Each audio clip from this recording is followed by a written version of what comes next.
गुरु प्यारी साध संगत जी, आप सभी को प्यार भरी राधा स्वामी जी। गुरु प्यारी साध संगत जी, आज हम जो आपको साखी सुनाने जा रहे हैं, इस साखी में ऐसी शिक्षा दी गई है जो हमारी जिंदगी बदल सकती है। तो इस साखी को कृपया अंत तक पूरा सुनने की कृपा करें जी। प्यारी साध संगत जी, यह साखी बहुत पुराने समय की है। उस समय कोई मार्केट वगैरह नहीं हुआ करती थी, और यदि किसी ने कोई सामान खरीदना होता था तो कभी कभार बाजार लगा करते थे, तो आसपास के गांव शहर के लोग इस बाजार में जाकर सामान खरीद कर ले आते थे। एक गांव में एक परिवार रहता था, जहां एक पति पत्नी अपने 2 बच्चों के साथ रहते थे। पति ने पत्नी से कहा कि गांव के बाहर बाजार लगा हुआ है, अगर कोई सामान मंगवाना है तो मुझे बता दो, मैं आते हुए लेता आऊंगा। उसकी पत्नी ने सामान की लिस्ट बनाकर अपने पति को पकड़ा दी, और जाते जाते उन्होंने अपने बच्चों से पूछा कि बच्चों, तुम्हारे लिए क्या लेकर आऊं? तो बच्चों ने खिलौने लाने को कहा। वह आदमी बाजार की तरफ चला गया और उसने जो काम करना था वह काम करके बाजार में आ गया। उसकी पत्नी ने उसको जो सामान लाने को कहा था, उसने वह सामान खरीद लिया और अपने बच्चों के लिए कुछ खिलौने भी ले लिए। सामान लेकर जब वह वापस घर को आ रहा था तो उसने देखा कि एक बाग के बाहर एक तोते बेचने वाला बैठा हुआ है। जब उसने तोते देखे तो एक तोता उसको बहुत सुंदर लगा।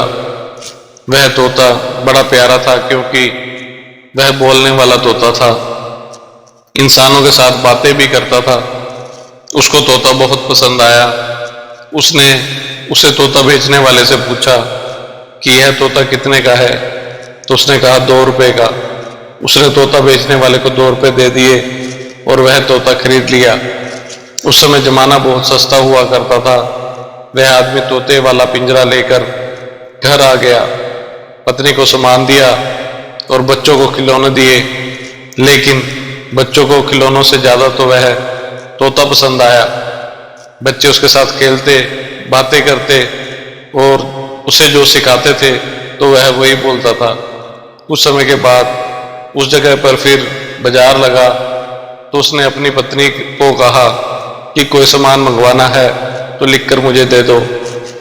उसने उसको सामान बता दिया।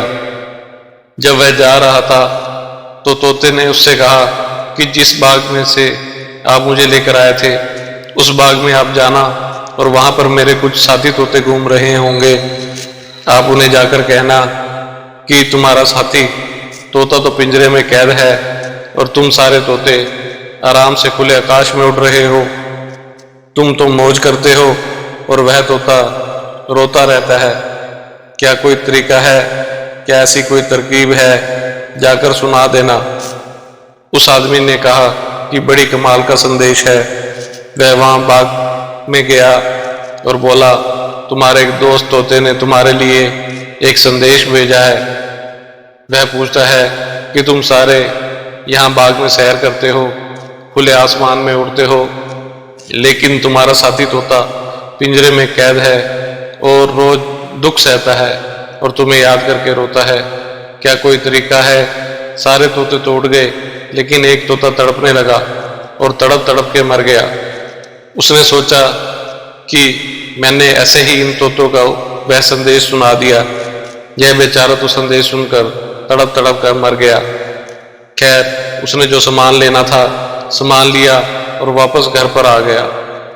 घर पर सामान रखकर सबसे पहले तोते के पास पहुंच गया। उसी तोते ने कहा कि क्या आपने मेरा संदेश मेरे साथी तोतों को दे दिया था? तो उसने कहा कि मैंने तेरे सारे दोस्तों को तेरा संदेश सुनाया। सारे तोते तो उड़ गए, लेकिन एक तोता मेरी बात सुनते ही पेड़ से नीचे गिरा और तड़प तड़प कर मर गया। मुझे बहुत दुख हुआ कि मैंने यह संदेश उसको क्यों दिया। वह तोता बोला, यह राज की बात है, थोड़ी देर के बाद पिंजरे वाला तोता भी बेहोश हो गया। जब उसने देखा तो उसने पिंजरा खोला और वह तोता उड़ गया। वह आदमी बोला, बता क्या राज की बात है?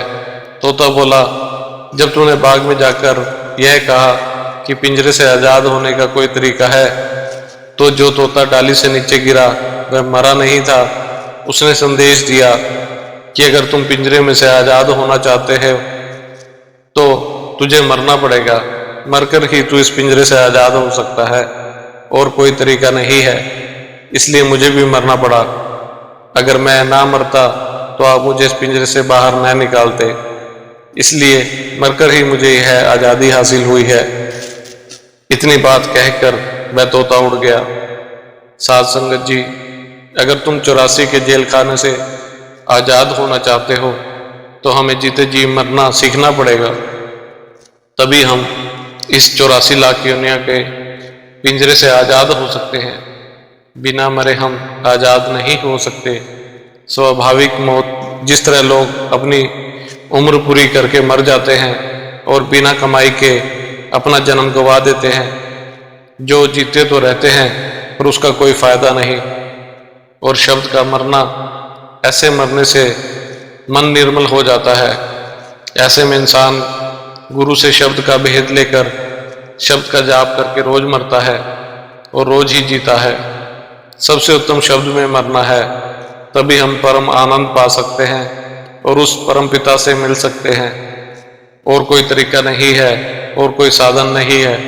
इसलिए हमें रोज रोज भजन सिमरन में बैठकर मरने का एहसास करना चाहिए और उस कुल मालिक की इच्छा में रहकर ही जिंदगी व्यतीत करनी चाहिए। उसी की रजा में राजी रहना चाहिए। इसी के साथ आप सबसे इजाजत चाहते हैं। मिलते हैं अगली साखी में। तब तक के लिए प्यार भरी राधा स्वामी जी। अगर आपको हमारी ये साखी पसंद आई हो तो कमेंट में राधा स्वामी जी जरूर लिखना। राधा स्वामी जी।